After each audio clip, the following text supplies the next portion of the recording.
자, 우리 다시 한번 인사하겠습니다. 옆에 있는 누가 인사합니다. 반갑습니다. 반갑습니다. 아이들이 어렸을 때는 부모님들은 아이들이 하는 모든 것을 이쁘다고 얘기합니다. 아이를 출산하고 나서 부모님에게 신방 가면 아이에게 바라는 것이 뭐냐고 물어봅니다. 그럼 부모님들이 다 뭐라고 하는지 아세요? 건강하게만 자라면 좋겠대요. 제가 그럼 그때 이렇게 얘기합니다. 제발 그 마음 변치 않으시기를. 근데 이제 자녀들이 자라면 부모님들이 바라는 것들이 생기기 시작합니다. 아이들을 가만히 놔두지 않습니다. 아이들 입장에서는 달달 볶는 거죠. 그럼 아이들이 그럽니다. 엄마, 정말 나 사랑하는 거 맞아요? 묻습니다. 왜 사랑하는데 맨날 때리고 혼내고 잔소리하고 구박하냐고 물어봅니다. 그럼 부모님들은 항상 똑같은 말을 합니다. 뭐라고 얘기하는 줄 아세요? 나중에 너 커봐라. 커서 자식 낳으면 알 거야. 이렇게 얘기합니다. 그죠? 다음번 해보셨을 겁니다. 저희 집도 똑같이 그런 전쟁을 날마다 벌이고 있습니다. 그러면 질문을 던져보겠습니다. 분명히 부모님들은 자기 자녀의 있는 모습 그대로 사랑하는 것이 맞습니다. 그저 사랑하시죠? 근데 왜 가만히 두지 않으시죠? 가만두지 않는 것은 이유가 있는 겁니다. 그것은 내가 정말로 저 아이를 진짜로 사랑하기 때문에 그 상태에 머물러 있는 것을 원하지 않고 더 바르고 더 모든 사람들에게 착하다고 인정받는 그런 단계까지 나아가기를 원해서 가만두지 않는 겁니다. 그러니까 자녀들이 난리를 치고 욕을 하고 덤벼도 포기하지 않고 그 아이들을 가르치고 훈육하고 양육하는 겁니다. 저는 이러한 부모의 모습이 성경에 나타난 우리 하나님의 모습이라고 생각합니다. 우리는 우리 하나님을 뭐라고 정의 내리냐면 사랑의 하나님이라고 이야기를 합니다. 왜 사랑의 하나님이라고 이야기하냐? 요한사도는 하나님을 사랑이라고 정의를 내립니다. 그 이유가 무엇이냐면 하나님은 우리가 아직 죄인 되었을 때에 우리를 택하시고 하나밖에 없는 아들을 보내셔서 십자가에 달려 죽게 하셨고 그로 말미암아 우리를 구원해 주셔서 하나님의 백성 삼아 주셨기 때문입니다. 그 사랑을 다른 것과 비교할 수 없는 것이죠. 정말로 우리 하나님은 우리의 있는 모습 그대로 사랑해 주십니다. 그런데 우리 하나님은 우리를 그 모습 그대로 놔두시지는 않으십니다. 진정한 사랑의 하나님이시기 때문에 우리가 있는 모습 그대로 놔두시지 않으시고 우리가 주님이 원하시는 모습까지 자랄 수 있도록 가만히 놔두시지 않고 인도해 가시는 거죠. 주님은 저와 여러분을 택하신 그 순간부터 한순간도 포기하지 않으시고 하나님이 원하시는 뜻까지 우리를 끌고 가십니다. 그 끌고 가시는 은혜를 신학적으로 이야기하면 성화의 과정이라고 이야기합니다. 우리 하나님은 저와 여러분을 포기하지 않으시고 집요하게 엄청난 대가를 들여서라도 주님이 원하시는 뜻대로 만들어 가시는 사랑의 하나님입니다. 이 모습을 누가복음 15장 20절에서 22절 말씀을 통해서 성경 기자는 우리에게 이야기를 해주고 있습니다. 우리 함께 같이 한번 읽어보죠. 누가복음 15장 20절에서 22절입니다. 시작! 이에 일어나 아버지께로 돌아가니라. 아직도 거리가 먼데 아버지가 그를 보고 측은히 여겨 달려가 목을 안고 입을 맞추니 아들이 이르되 아버지 지금부터는 아버지의 아들이라 일컬음을 감당하지 못하겠나이다 하나 아버지는 종들에게 이르되 제일 좋은 옷을 내어다가 입히고 손에 가락지를 끼우고 발에 신기라. 아멘. 이 말씀은 저와 여러분이 너무나도 잘 아는 탕자의 비유에 나오는 말씀입니다. 집 나간 아들이 모든 것이 망하고 이제 상거지꼴이 됐습니다. 돼지가 먹는 쥐엄 열매도 마음대로 먹지 못하는 상황이 됐죠. 자신의 죄를 아니까 오늘 본문의 아들은 뭐라고 얘기하냐면 이제 아버지라고 부르지는 못하겠고 품꾼의 하나, 즉 종이라고 불러달라고 해야겠다고 하면서 아버지께로 갑니다. 그런데 성경을 보시면 이 아버지는 아들이 집에 돌아오기 전에 이미 마을 어귀에서부터 그 아들을 기다리고 있었습니다. 이것을 유추해 보면 이 아버지는 아들이 나간 그 순간부터 하루도 아들을 잊은 적이 없었던 것 같습니다. 그리고 사람들을 불러들여서 사람들을 사용해서 이 아들의 근황을 들었던 것 같습니다. 그리고 그 아들이 돌아온다는 얘기를 듣고 이미 문 앞에서 마을 어귀에서 기다리고 있었던 거죠. 근데 그 기다리던 아들이 돌아옵니다. 그 아들의 모습이 어떻습니까? 냄새나고 더럽고 추한 모습이었습니다. 그리고 자기를 떠난 아들이었습니다. 그런데 이 아버지가 어떻게 합니까? 달려가서 아무런 조건 없이 목을 안고 입을 맞추고 자신의 아들로 받아들입니다. 그런데 거기서 끝나지 않습니다. 이 아버지는 이 아들을 더러운 상태에서 놔두는 것이 아니라 머리부터 발끝까지 깨끗하게 씻기웁니다. 그리고 그 더러운 옷은 벗겨버리고 제일 좋은 옷을 입히고 그 아들의 지위를 회복하게 하는 가락지를 끼우게 하고 또한 발에 신발을 신기웁니다. 이 얘기가 무엇을 이야기하냐면 이 탕자요, 종의 모습으로 돌아온 아들을 아들의 신분으로 아들의 지위를 회복시켜주는 것을 이야기하는 겁니다. 이게 바로 하나님 아버지가 저와 여러분을 사랑하는 모습입니다. 하나님은 죄인된 우리, 거역한 우리, 죄로 말미암아 더럽고 추한 모습으로 있는 우리를 있는 그 모습 그대로 받아주셨습니다. 그런데 거기서 끝나는 것이 아니라 거기서 머물러 있게 하시는 것이 아니라 사랑의 하나님은 옷을 벗기시고 깨끗이 씻기시고 가락지를 끼우고 신발을 신게 하는 변화의 과정을 겪게 하신다는 말입니다. 왜요? 아들로서 합당한 신분에 맞는 위치를 차지하기 위해서 그런 거죠. 오늘 우리가 함께 읽은 또 살펴볼 신의 성품에 참여한 자의 6번째 모습인 경건이 바로 이것을 이야기하는 겁니다. 우리 오늘 본문 3절, 4절 말씀을 다시 한번 같이 읽어보겠습니다. 3절, 4절 말씀입니다. 시작! 그의 신기한 능력으로 생명과 경건에 속한 모든 것을 영광과 덕으로서 우리를 부르신 이를 알므로 말미암음이라. 이로써 그 보배롭고 지극히 큰 약속을 우리에게 주사 이 약속으로 말미암아 너희가 정욕 때문에 세상에서 썩어질 것을 피하여 신성한 성품에 참여하는 자가 되게 하려 하셨느니라. 아멘. 자, 베드로 사도가 뭐라고 이야기합니까?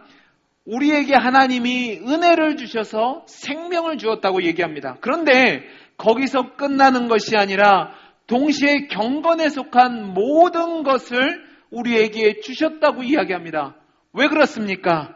그것을 통해서 우리가 자기의 영광과 덕으로서 우리를 부르신 뒤에 세상에 썩어질 것을 피해서 신성한 성품에 참여하는 자가 되게 하시기 위함이라고 얘기합니다. 즉 우리 하나님은 우리를 부르신 뒤에 구원하신 뒤에 그 죄악된 모습으로 그냥 놔두시는 것이 아니라 그리스도와 같은 신성한 성품에 참여하는 자가 되도록 만들어 가신다는 겁니다. 그 만들어 가시는 모습이 경건이라는 거죠. 근데 이 경건이 쉬운 게 아닙니다. 너무 힘들고 어려우니까 우리가 지난주에 살펴본 인내 뒤에 배치해 놓은 겁니다. 여러분 우리 지난주 말씀을 한번 기억해 보죠. 인내가 무슨 뜻을 가지고 있다고 말씀드렸죠? 자, 저를 그런 눈으로 바라보시면 저는 지난주 설교를 다시 해야 됩니다. 인내가 뭐죠? 버티고 서 있는 거라고 말씀을 드렸잖아요. 그죠? 힘들고 어려워도 도망가는 것이 아니라 그 자리를 지키고 있는 것이 인내라고 얘기했습니다. 그런데 그 인내 뒤에 경건이 왔다는 얘기는 무엇이냐면 이 경건이 하루아침에 되는 것이 아니라 엄청난 시간과 인내를 요구하는 것이란 말입니다. 이 경건함을 이루기 위해서 저와 여러분은 생명을 걸 수밖에 없습니다. 왠지 아세요? 왜 생명을 걸 수밖에 없냐면 하나님이 포기하지 않으세요. 하나님이 포기하지 않으시고 여러분을 그리스도와 닮은 모습으로 만들어 가시니까 우리는 죽었다 하고 끌려가야 되는 겁니다. 아멘 하셨습니다. 이게 힘드니까 주님이 인내 뒤에 경건을 두셨단 말입니다. 그러면 주님이 우리에게 요구하시는 신의 성품, 즉 경건의 모습이 무엇일까? 저는 오늘 두 가지로 살펴보려고 합니다. 첫 번째로 이 경건은요, 내 마음에 예수님을 주로 삼는 겁니다. 따라해 보시기 바랍니다. 내 마음에 예수님을 주로 삼는 것. 경건이 다른 말로 표현하면 그리스도를 닮는 것이라고 이야기하고 있습니다. 이 경건이란 헬라어 단어를 보면 거룩함이란 단어와 함께 사용되는데 이 거룩함이라는 것은 훌륭한 헌신 또 진정으로 헌신적인 마음이란 뜻을 가지고 있습니다. 즉 경건은 하나님과 하나님 나라를 위해서 내 마음을 예수님께 고정하여서 그 예수님 뜻에 합당하도록 내 자신을 드리는 것이 경건이라는 말입니다. 한마디로 얘기하면 예수님을 내 중심에 모시는 삶을 이야기하는 겁니다. 베드로 사도는 이 경건을 베드로전서 3장 15절 16절에서 이렇게 이야기합니다. 우리 한번 같이 읽어보겠습니다. 시작. 너희는 마음에 그리스도를 뭐로 삼아요? 주로 삼아 거룩하게 하고 너희 속에 있는 소망에 관한 이유를 묻는 자에게는 대답할 것을 항상 준비하되 온유와 두려움으로 하고 선한 양심을 가지라. 이는 그리스도 안에 있는 너희의 선행을 욕하는 자들로 그 비방하는 일에 부끄러움을 당하게 하려 함이라. 아멘. 베드로 사도가 뭐라고 얘기하냐면 너희 마음에 그리스도를 주로 삼아 거룩하게 하라고 이야기합니다. 신의 성품에 참여하는 자의 마음에는 먼저 그리스도를 주로 삼는 결단이 있어야 하는 겁니다. 그 결단이 저와 여러분의 삶이 주님이 원하시는 삶의 모습이 나타날 수 있도록 우리의 말과 행동과 생각을 지배하게 만들기 때문에 그렇습니다. CCC라는 단체를 보면 사형리라는 전도 교재를 활용합니다. 이 사형리 책을 보면 우리 마음에 누가 주인인지를 묻는 질문이 있습니다. 우리 마음에는 보호자가 있는데 그 마음 보좌에 누가 앉아있냐 하는 겁니다. 어떤 사람은 그 마음 보좌에 자신이 앉아 있습니다. 어떤 사람은 그 마음 보좌에 예수님이 앉아 있습니다. 어떤 사람은 그 마음에 들어가지도 못하고 주님이 밖에서 문을 두드리는 사람도 있습니다. 그러면 여러분의 마음의 주인은 누구입니까? 여러분 마음 보좌에 주인이 누가 앉아 있냐는 말입니다. 진정한 경건은요, 예수님이 우리 마음 보좌에 앉아 계실 때에만 가능합니다.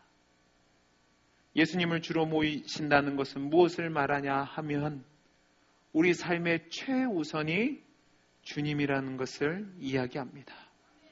우리의 생각과 가치관과 환경과 감정과 견해보다 예수님이 먼저 되는 것, 그것이 바로 우리 삶의 주인이 예수님이라는 말입니다.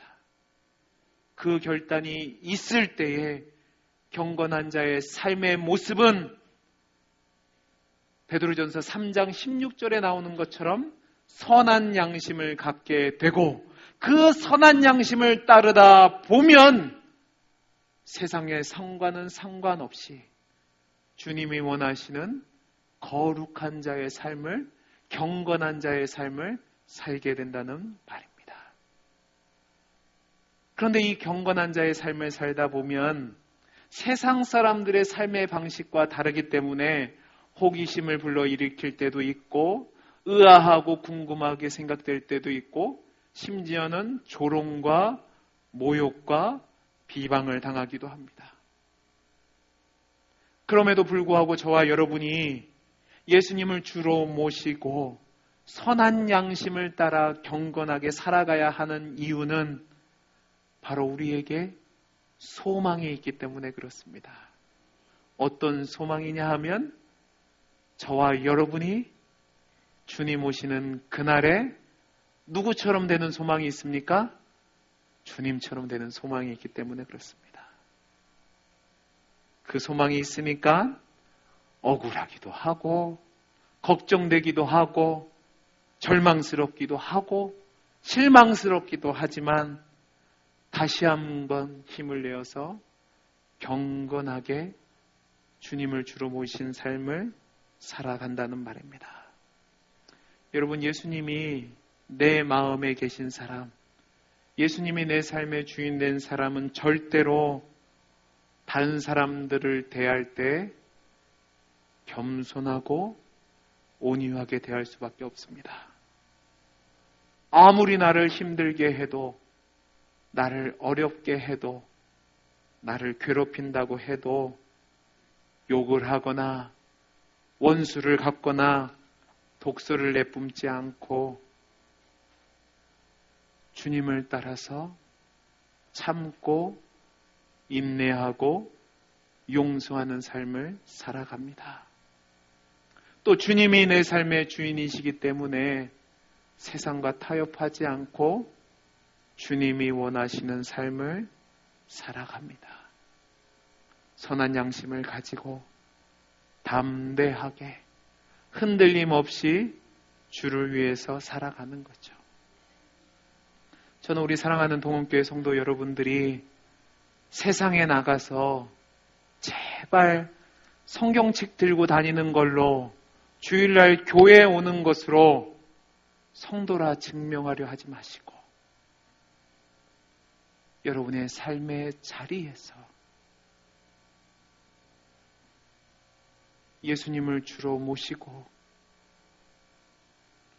경건하게 선한 양심을 가지고 주님의 뜻대로 살아갈 수 있게 되기를 간절히 소원합니다. 두 번째 경건은 무엇이냐면 우리의 시선을 주님께 고정하는 겁니다. 따라해 보시기 바랍니다. 우리의 시선을 주님께 고정하는 것이다. 자, 그러면 이것이 무엇인지를 제가 말씀을 통해서 설명드리겠습니다. 우리 성경 디모데전서 3장 16절 말씀을 한번 찾아서 같이 읽겠습니다. 디모데전서 3장 16절 말씀 같이 읽겠습니다. 시작. 그도다 경건의 비밀이여 그는 육신으로 나타난 바 되시고 영으로 의롭다 하심을 받으시고 천사들에게 보이시고 만국에서 전파되시고 세상에서 믿음 바 되시고 영광 가운데서 올려지셨느니라. 아멘. 이 말씀은 사도 바울이 디모데에게 교회에서 감독과 집사를 어떤 자로 세울 것인지에 대해서 그 자격을 가르친 뒤에 명령으로 한 말씀입니다. 저는 이 말씀이 단지 감독과 집사에게만 적용되는 것이 아니라 우리 모든 믿는 자들에게 적용되어져야 될 기준이라고 생각됩니다. 그러면 이 구절이 무엇을 이야기하느냐? 크도다 경건의 비밀이여 라고 되어 있습니다. 그런데 이 경건의 비밀은 예수 그리스도의 사역이라고 이야기하고 있습니다. 사도 바울은 교회의 직분을 맡은 자들에게 경건의 모습이 반드시 필요한데 그 경건의 모습은 예수님께만 시선을 고정할 때에 가능하다고 이야기하는 겁니다. 왜냐하면 우리 예수님이 경건의 극치이시기 때문에 그렇습니다. 교회 안에서 직분자들에게 반드시 필요한 것이 경건입니다. 아무리 재능이 있고 현명하고 유능하고 실력이 있다 할지라도 그 사람에게 경건의 모습, 즉 예수님께 시선을 고정하는 모습이 없다면 그 사람은 합당한 직분자가 아니라는 말입니다. 그래서 성경은 뭐라고 얘기하냐면 경건의 큰 비밀이라고 이야기하는 겁니다. 우리가 주님께 시선을 고정할 수 있는 것은 하나님이 은혜를 주실 때에만 가능하기 때문에 비밀이라고 이야기합니다. 그렇다면 우리가 시선을 고정해서 바라본 예수님의 모습이 어떤 모습을 나타내고 있느냐? 3장 16절은 6가지 예수님의 모습을 이야기하고 있습니다. 첫 번째 모습은 뭐냐면 육신으로 나타난 바 되시고라고 되어 있습니다. 예수님이 육신으로 나타나셨다는 이 말은 무엇이냐면 예수님이 육을 입고 우리에게 오셨기 때문에 그 예수님을 만질 수 있고 확실하게 느낄 수 있다는 말입니다. 그것은 저와 여러분이 경건한 자가 된다는 것은 우리가 있는 그곳에 하나님의 임재가 느껴져야 된다는 말입니다. 우리가 시선을 그리스도에게 고정하고 경건한 자가 된다는 것은 우리의 삶의 현장에서 저와 여러분의 모습을 통해서 하나님의 임재가 느껴져야 된다는 말입니다. 두 번째로 영으로 의롭다 하심을 받으시고라고 되어 있습니다. 이것은 무엇이냐면 경건한 사람은 그 판단을 하나님께 맡긴다는 겁니다. 사람들에게 좋은 평판을 얻기 위해서 일하는 것이 아니라 하나님께 인정받는 것에 집중한다는 말입니다. 그런데 이게 쉽지 않습니다. 우리 모두는 사람에게 인정받고 싶어 합니다. 인정받지 못하고 오해받고 부당하게 비난을 받으면 견딜 수 없어 하는 것이 우리의 모습입니다. 그러나 예수님께 시선을 고정한 경건한 사람은 사람의 인정이 중요한 것이 아니라 누가 알아주지 않는다고 할지라도 성령 하나님의 인정이 중요하니까 상황과 환경에 상관없이 하나님을 신뢰하며 경건한 자의 모습을 살아가죠. 세 번째 경건의 모습은 예수님이 천사들에게 보여지셨다고 얘기합니다. 이것은 무엇이냐면 우리 주님이 사람에게서뿐만 아니라 천상계에서도 인정을 받은 분이라고 이야기합니다. 이것을 다른 말로 표현하면 저와 여러분이 경건한 자로 살아갈 때에는 우리의 시선이 이 세상 사람들에게 있지 않고 무수한 천군 천사도 우리를 지켜본다는 사실을 기억하고 하나님 앞에서 충성되게 삶을 살아간다는 것을 이야기하는 겁니다. 네 번째로 예수님이 만국에 전파되시고라고 되어 있는데 이 얘기는 뭐냐면 저와 여러분이 진짜로 하나님 앞에서 경건한 자라면 저와 여러분은 삶 속에서 세계적으로 영향력을 미친다는 겁니다. 여러분, 세계적으로 영향력을 미친다는 이 말에 현혹되셔서 내가 위대한 일꾼이 되겠다가 내가 모든 사람들을 위해 군림하겠다 그렇게 생각하시는 것이 아니고 이 세계적으로는 얘기는 뭐냐면 땅끝까지인데요. 여러분의 땅끝이 어딘 줄을 알아야 되는 겁니다. 여러분의 땅끝은 바로 여러분이 사는 그 삶의 그 자리를 이야기하는 겁니다. 여러분이 성공하라는 이야기가 아니라 여러분이 있는 그곳에서 여러분 때문에 그리스도의 선한 영향력이 나타내야 된다는 말입니다.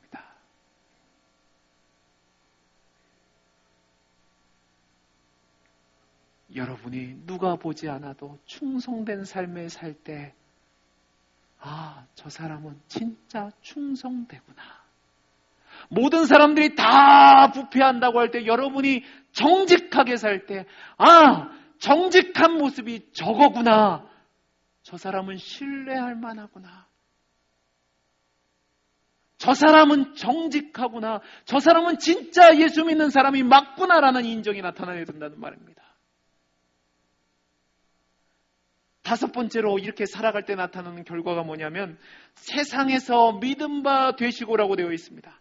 이 얘기는 뭐냐면 저와 여러분이 교회 밖에서도 선한 영향력을 끼치게 되면 분명히 처음에는 미워하고 질투하고 또 조롱하지만 결국은 여러분을 신뢰하고 여러분을 따라서 주님께서로 돌아오는 그 역사가 나타나는 것, 그것이 바로 경건의 모습이라는 겁니다. 마지막 여섯 번째는 예수님의 영광 가운데 오르셨다라고 되어 있습니다.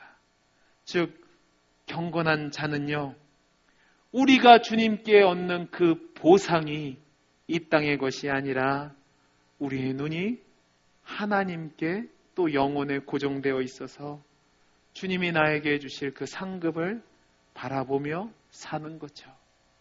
그러니까 포기가 없는 겁니다.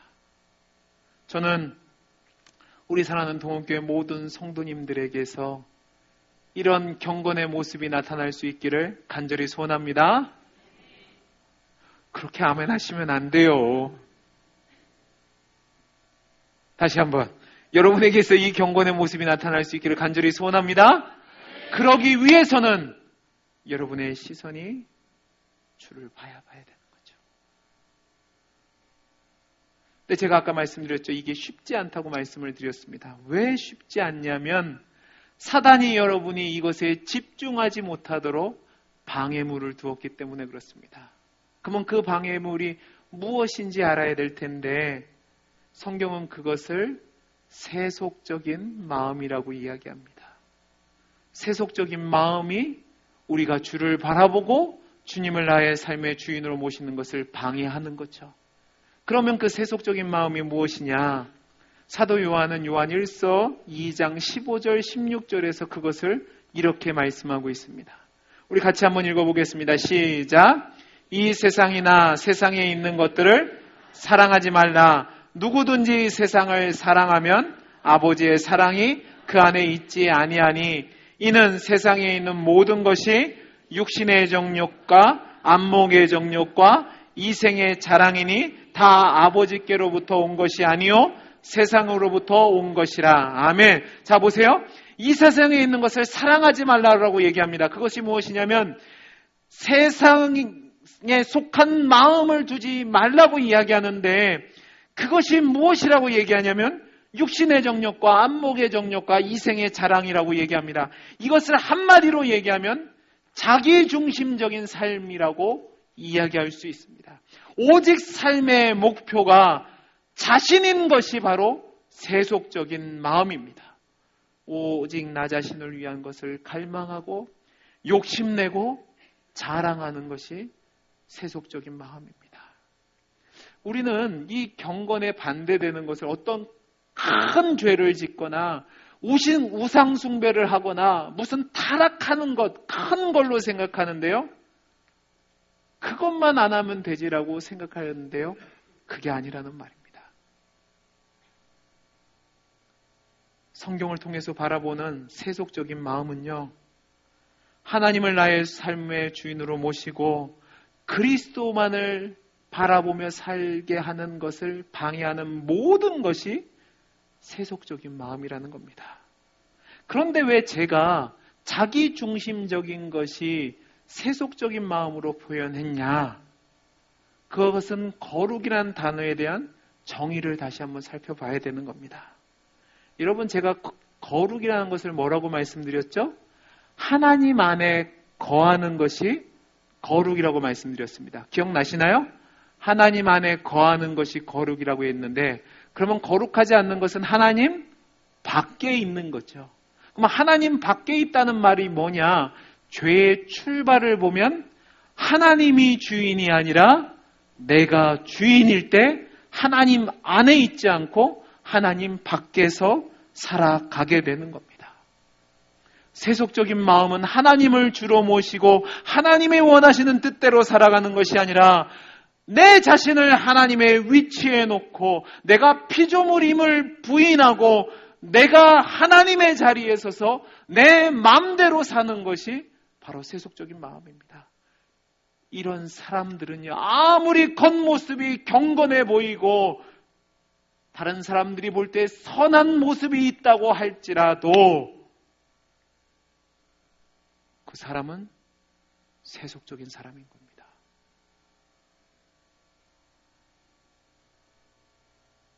우리 자신을 점검해 봐야 된다는 말입니다. 여러분은 여러분 마음속에 여러분이 주인된 삶을 살고 계십니까? 아니면 그리스도만을 바라보고 주님이 주인인 삶을 살고 계십니까?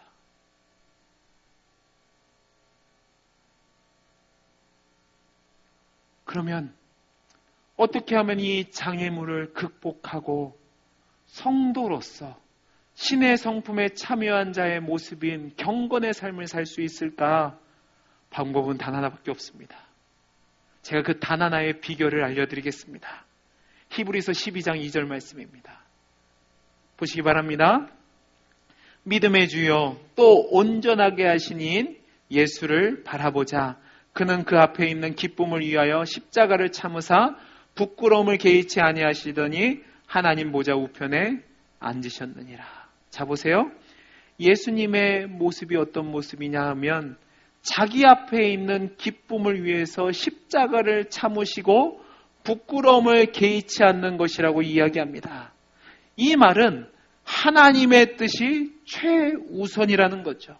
그러니까 저와 여러분이 경건한 자의 삶을 살려면 예수님을 바라보고 또 바라보면서 우리의 시선을 주님께 고정해야 된다는 말입니다. 그렇게 살아갈 때에 비록 부끄러움을 당하고 어려움을 당하고 죽을 것과 같은 위험을 당하지만 하나님이 원하시는 경건의 삶을 살아갈 수 있다는 겁니다. 여러분, 저와 여러분이 살다 보면 넘어질 때가 있습니다. 내가 주인인 삶을 살아서 실패할 때가 있습니다. 그때에 주저앉아 있는 것이 아니라 경건한 자는 내 안에서 역사하시는 성령 하나님의 음성을 듣고 다시금 시선을 들어서 주를 바라보고 주님께 고정하고 그 주님 뜻대로 살아가는 것, 그것이 바로 세속적인 마음을 이기고 경건한 자로 살아가는 거라고 성경은 이야기하는 겁니다. 사랑하는 성도 여러분, 경건한 자의 삶은 거창한 삶이 아닙니다. 대단한 업적을 이루는 게 아니라는 말입니다. 경건한 삶은 어떤 영웅적인 행동을 하는 것이 아니라 내 매일매일 삶의 순간에 일상적으로 벌어지는 사소한 일 가운데서도 내가 주인이 아니라 주님이 주인인 삶을 살아가는 것, 예수님을 바라보며 살아가는 것, 그것이 바로 경건의 삶이라는 말입니다. 주를 바라보고 하나님의 영광을 위해서 살아가는 사람들은 절대로 다른 사람들을 비방하지 않습니다. 다른 사람들에게 가시돋친 빈정거림의 말을 하지 않습니다. 다른 사람들을 가십거리로 만들지 않습니다. 자기 자랑을 위해서, 내 마음의 만족을 위해서 내 주변 사람들을 화나게 하지도 않고 그들의 화를 돋구지도 않습니다. 대신 내 자신을 쳐서 복종하고 주님께 시선을 고정하기 위해서 기도의 자리로 나아가는 겁니다. 끊임없이 내 안에서 나를 자극하는 욕망과 싸워서 그 자리를 피하고 주님을 위한 자리로 나아간다는 말입니다. 나의 자랑을 위해서 살아가는 것이 아니라 다른 사람에게 선을 베풀고 주님이 그러하셨던 것처럼 용서하고 관용의 자리로 나아갑니다. 이것이 진정한 경건의 모습인 겁니다. 여러분, 경건의 모습을 성경 읽고 기도하고 예배드리고 주일날 교회 와서 열심히 사는 것으로 쉽게 대체하려고 하지 마십시오.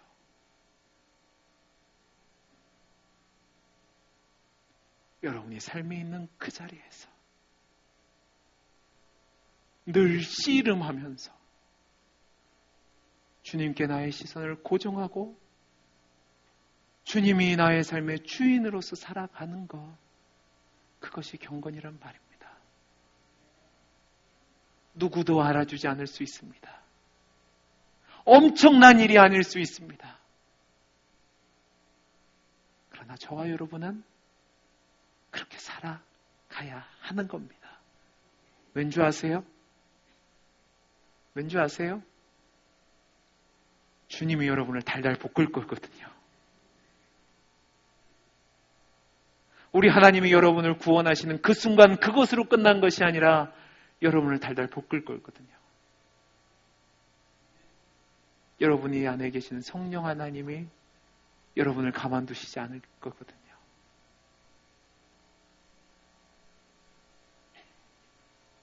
이 글을 쓸 때 베드로는 아마 자기 자신을 봤을 겁니다. 이 베드로라는 사람이 참 재밌는 사람이에요. 열정은 있습니다. 근데 자기 자신을 못 보는 사람이에요. 늘 주변에 휩쓸렸던 사람이에요. 잘 보세요. 베드로가 풍랑이 일어나는 그날 밤에 바다 위를 걸어오시는 예수님을 보고 뭐라고 얘기합니까? 주님, 나도 걷게 해주세요. 아무도 하지 않는 얘기를 용기 있게 합니다. 열정이 있었다는 말입니다. 근데 뛰어내리니까 뭐가 보여요?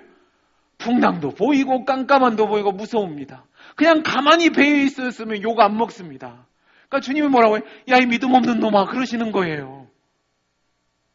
그러면 좀 절제해야 되잖아요. 근데 늘 먼저 나서기를 좋아합니다. 주는 그리스도시요 살아계신 하나님의 아들입니다. 칭찬받았습니다. 우쭐합니다. 주님이 십자가 지신다는 거 뭐라고 해요? 절대로 안 된다. 예수님 목 잡고 흔들다가 뭐라고 얘기를 당합니까? 사단아 내 뒤로 물러가라는 책망도 듣습니다. 주님이 잡히시는 말 밤에 모든 사람들이 다 나 부인한다고 얘기했는데 지가 뭐라고? 주님, 다른 사람은 다 부인해도 나는 부인 안 할 거예요. 진짜 용기 있었다니까요. 대제사장의 귀를 짜일 정도로 행동하는 믿음도 있었다니까요.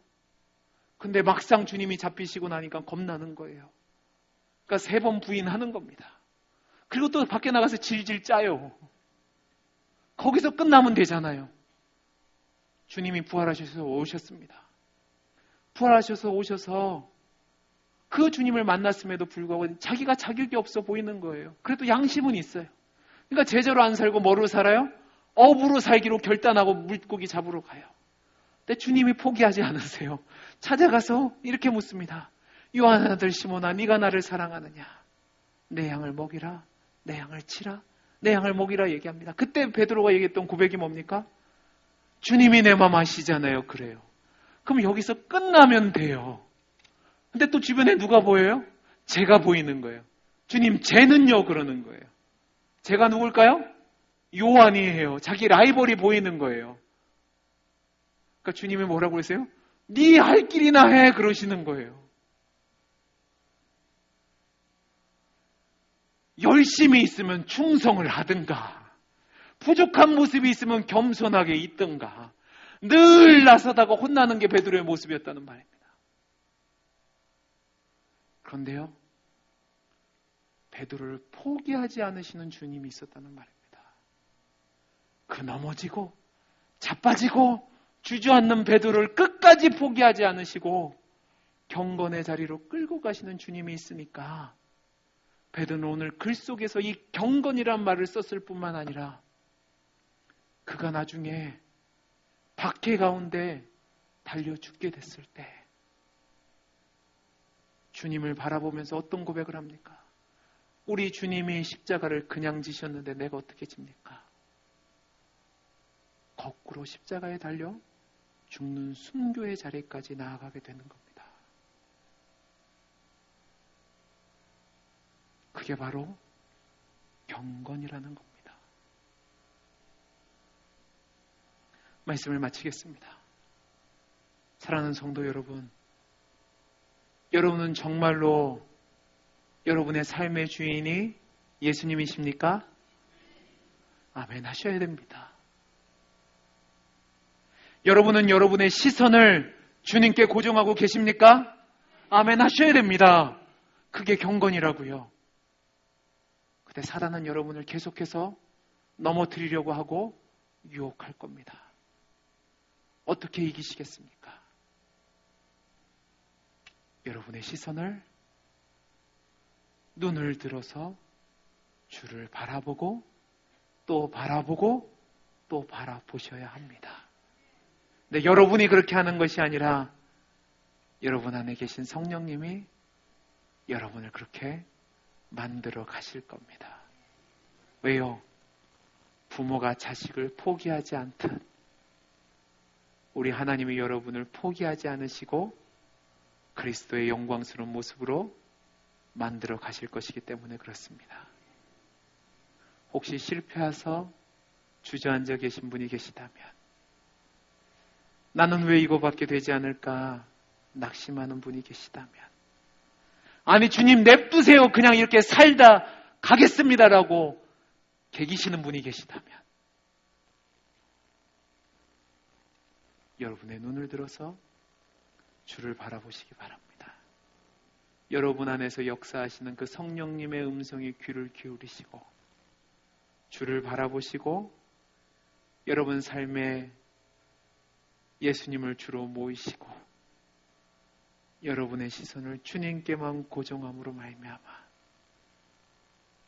여러분의 삶이 늘 하나님의 은혜 안에 거하며 늘 경건한 자의 삶을 살아서 결국은 저와 여러분의 모습이 주님 앞에 섰을 때 예수님의 거룩한 모습이 나타날 수 있게 되기를 간절히 소원합니다. 이 소망을 가지시고 성도로서 살아가는 저와 여러분이 되기를 간절히 소원합니다. 기도하겠습니다. 사랑이 많으신 하나님 아버지,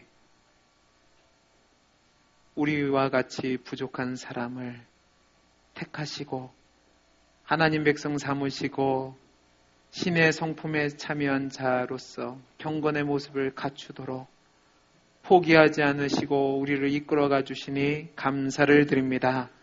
우리 사랑하는 성도님들, 주님을 나의 삶의 주인으로 모시고 주님만을 바라보고 경건한 자의 삶을 살아갈 수 있도록 은혜 베풀어 주옵소서. 은혜 주심을 감사하며 사랑 많으신 예수님 이름으로 기도하옵나이다. 아멘.